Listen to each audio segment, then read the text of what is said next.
YouTube, what is going on? It is your boy Sports Coach, and I'm back with another video here today, and it is going to be first round targets for the Green Bay Packers in the 2025 NFL Draft class. And at least to me, to no surprise, I'm pretty confident saying the Packers will target the defensive side of the ball in the first round, whether that's the interior D-line, the edge position, or the cornerback position in this year's draft class. So this video is going to have 10 prospects at those three positions that, have first round projections in this year's draft class. And if you're interested in more videos like this, draft intel videos for the Packers, please go look at my YouTube channel. I made 3 videos already: 5 realistic edge rush prospects for the Packers, 5 realistic cornerback prospects, and 5 realistic wide receiver prospects for the Packers in this year's draft class. Without further ado, let's get right into it. In the first position I will start off with is the cornerback position, and the first player is Trey Amos from Ole Miss, 6'1", 190, one of my favorite cornerback prospects in this year's draft class. One hell of a football player, allowing a 51.6 completion rate this year, 10 pass breakups, 3 interceptions, allowing 280 yards and 2 touchdowns. Very, very good in trail technique, very, very good in press coverage, whether that's in zone press or man coverage. Very, very good at just using his lengthy, slender build and getting his hands on wide receivers.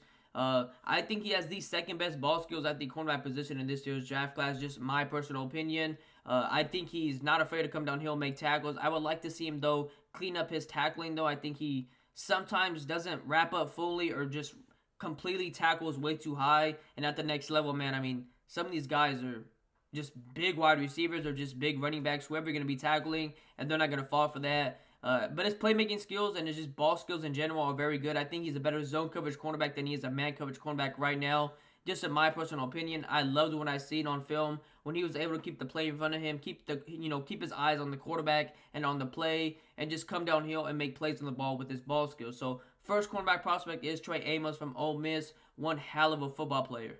The next prospect on this list at the cornerback position is Jahdae Barron, and he is my personal pick for the Packers at the cornerback position in this year's draft class. Look, we thought with Jeff Hafley we were going to run a lot of man coverage because that's what he did at the collegiate level. He ran a lot of man coverage, and maybe, Jair being hurt was the reason we didn't. Oh, almost dropped my mic. Sorry about that. Maybe us losing Jair, him being hurt, was the reason we didn't run a lot of man coverage, but we ran a lot of zone coverage, and Jahdae Barron, in my personal opinion, is the best or one of the best cornerbacks in this year's draft class in zone coverage. He is very, very instinctive. And I know the big question is, well, what is he going to be at the next level? Is he going to be like a nickel guy, a safety? I think personally, you can play all three. I think we've seen it this year. I mean, the dude won the Jim Thorpe Award this year while playing the outside cornerback position. Obviously, the versatility is there with him. But the reason I like him a lot is we play Justin Jefferson 2 times a year. And does no one understand that Justin Jefferson is a very good slot and outside wide receiver? So you could get a cornerback like Jahdae Barron who could do both, play in the stop, play outside, and just completely trail and follow Justin Jefferson. I mean, that's one way to shut down a hell of a player in Justin Jefferson. So that's why I like Jahdae Barron, his versatility. I think he's someone like Jair Alexander who could play inside and out and just completely follow the opposing team's wide receiver one and lock them down. And we don't know what's going to happen with Jair Alexander, obviously, but even if we keep Jair and we, draft Jahdae Barron, I mean, having 2 high-energy cornerbacks, I mean, both these guys play with their hair on fire in Jahdae Barron and Jair Alexander, and I think they complement each other very well, if we kept Jair and drafted Jahdae Barron. So, second prospect on this list at the cornerback position, Jahdae Barron. And the final cornerback prospect on this list is Shavon Reveal out of Eastern Carolina. And this dude, yes, he tore his ACL this year, but he is a hell of a player. A playmaker, I should say. 6'3", 193 pounds. The dude is very, very athletic. I like his speed for a guy his size. Might be stiff, you could say, per se, but I think, his ability to stop for a guy his size, just move around the way he does, kind of glide on the football field for a guy 6'3", is very, very impressive. This year, before the injury, he had a 40.9 completion rate allowed, 2 pass breakups, 2 interceptions, had 1 pick six, allowing 203 yards and a touchdown. So the dude, like I said, before the injury, 2 pass breakups, 2 interceptions, one of those being a pick six. I think he only played, don't quote me if I'm wrong, I want to say 4 to 5 games this season before he tore his ACL. So, I mean, those are incredible stats for playing that many amount of games and being that productive. I think this guy's ceiling is like a more athletic Richard Sherman. Just the way he plays on the football. One of the better, cornerbacks in this year's draft class. Just using his body. I mean, the dude's 6'3", but he has a really long wingspan. And just using his arms and his body to kind of box out receivers and jar the football out. Very, very good at using his hands. Really, really good in press. Really, really good in zone coverage as a cornerback as well.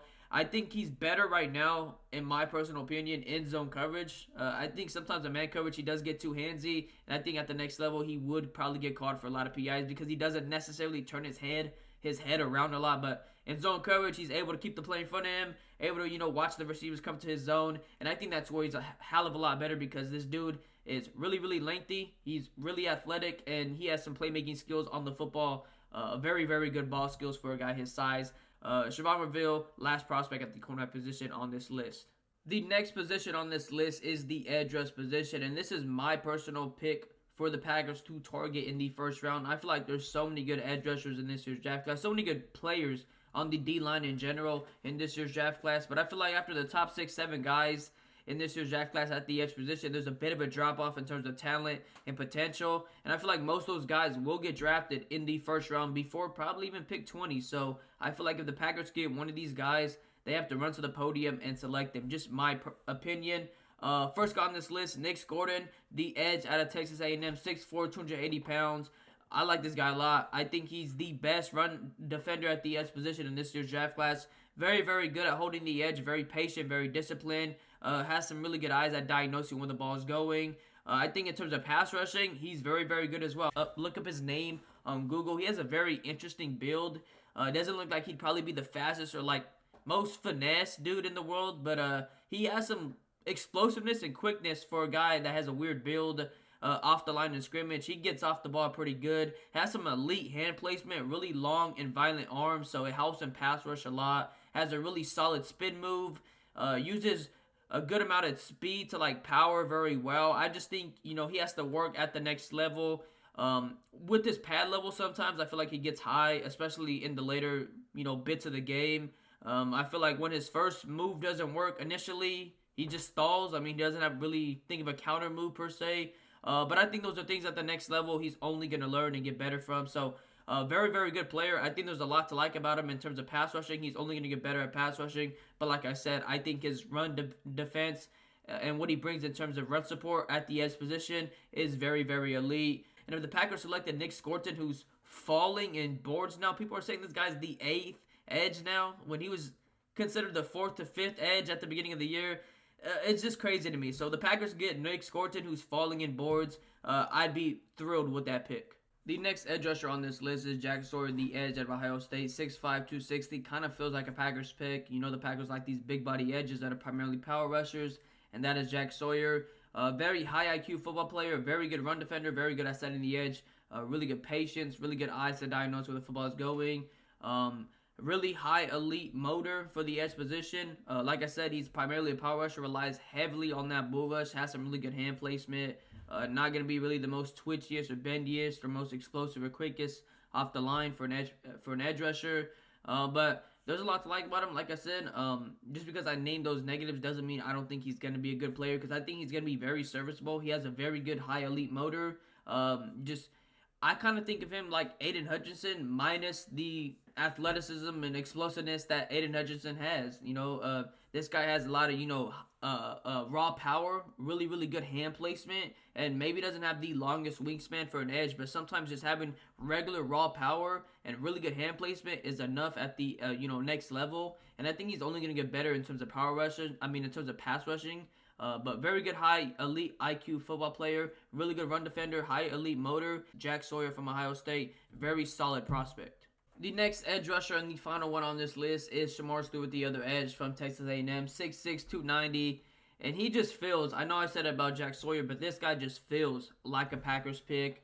9.3% win rate this year, 39 pressures, 15 defensive stops, 2 sacks, and 1 forced fumble. Maybe not the most productive guy at the collegiate level, only averaging 2 sacks per season, but 6'6", 290. The athleticism for a guy his size is off the charts.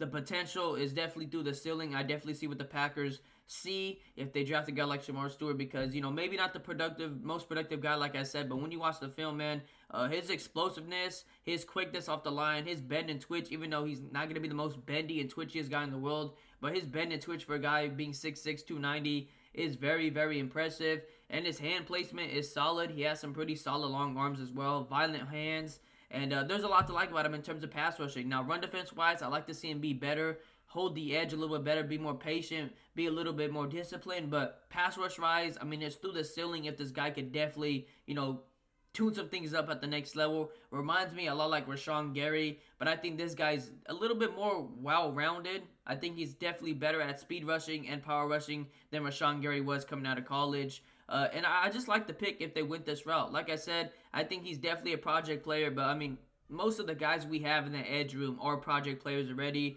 And I think Shamar Stewart definitely has more to offer in terms of ceiling and potential than a guy like Lucas Van Ness. So the last guy on this list for the edge rushers is Shamar Stewart out of Texas A&M. And finally, the last position on this list is defensive tackle, and I feel like this is a very talented and stacked defensive tackle class. And if the Packers could get one of these three guys I'm about to show on this video, I feel like they'd have a stud at that position for the next 5 years. The first being Derek Carman, 6'5", 310, from Oregon this year, had a 17.6% win rate, 55 pressures, 25 defensive stops, 5 sacks, and 2 forced fumbles. He's an elite pass rusher from the interior. I like his game a lot, man. Plays with some great natural leverage, has some great natural strength. Really solid power rusher, really solid speed rusher. Sorry about that. Speed rusher. Has some really good finesse to him. Really quick off the line.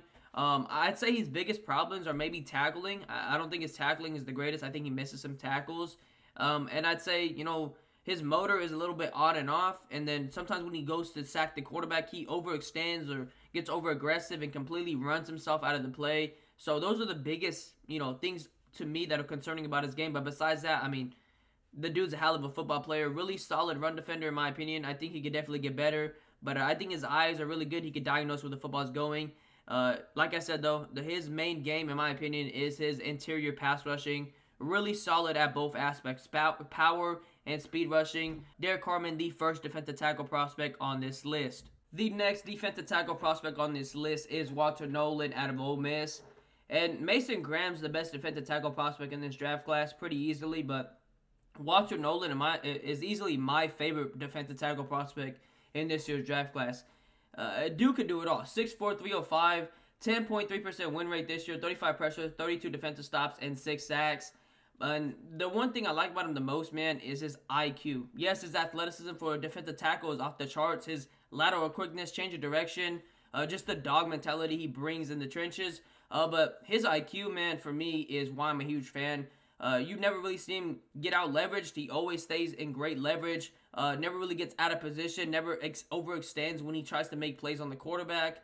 Very disciplined and patient when it comes to holding his hole and making tackles when the running back's coming through his hole, or his gap, I should say.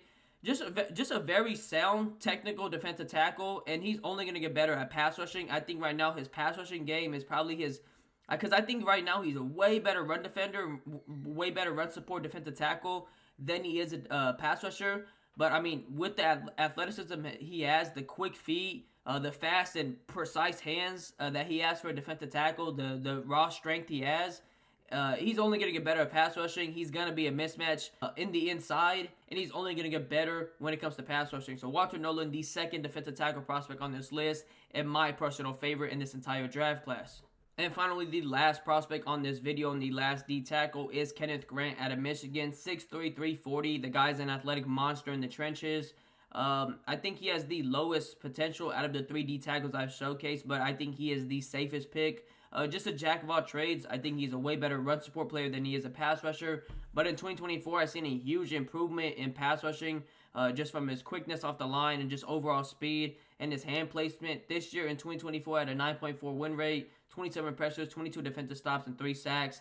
Just a high-level, football IQ player. Really, really good processor. Just knows where the football's going, knows how to attack blocking schemes. Just a big body in the trenches, man. Just plays his gap really, really well. Pass rushing is only going to get better. And, if the Packers got Kenneth Grant, man, I think this is somebody that's going to be a solid, reliable player in the trenches for at least 5 to 10 years, easily. So Kenneth Grant, the last prospect on this list. And that's going to go ahead and wrap up the video, guys. If you want to see more draft and sell videos for the Packers, please subscribe to my YouTube channel. Like I said, I made 3 videos already. 5 realistic edge rush prospects, 5 realistic wide receiver prospects, and 5 realistic cornerback prospects for this year's draft class for the Packers. So if you are interested in those videos, please go look at my YouTube channel. And if you're just interested in more videos for the Packers, please subscribe. I'm out, though.